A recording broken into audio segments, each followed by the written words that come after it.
today's going to be a really nice, easy block because I'm sure by now you're sick of following my instructions. So today, very few instructions. We're making the pond block.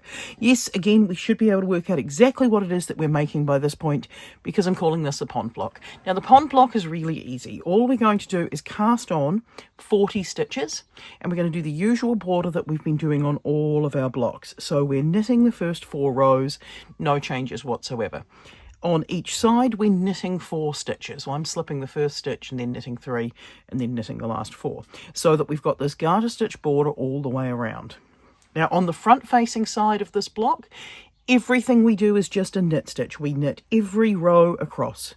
On the back side, you're going to get a little bit creative. This is where you get to decide where to put these little bumps. Now, these bumps can go anywhere you like.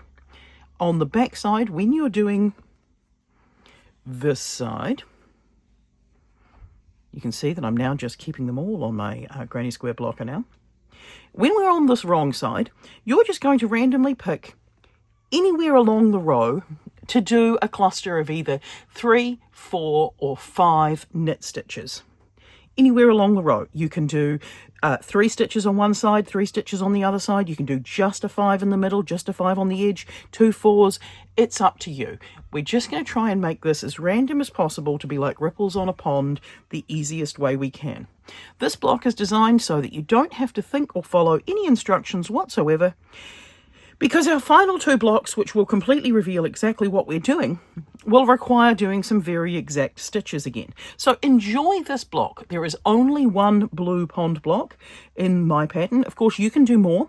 You can sub out some of the other blocks and substitute in a pond block if you so desire. There are no rules, there are no knitting police, not for this particular project.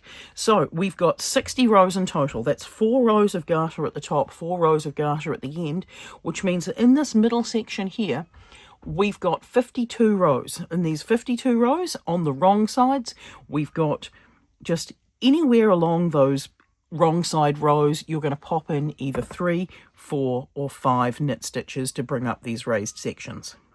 I didn't think about it, I just put them in wherever. And I'd like you to not think about it either. So switch your brain off for this task. This is our blue yarn, 40 stitches, 60 rows, garter stitch border all the right way around like we have for everything else. Put these little ridges in anywhere you like on the wrong side row, knit the right side row. And I'll see you tomorrow for our second to last block, and one of the blocks that's definitely going to give away exactly what we're doing.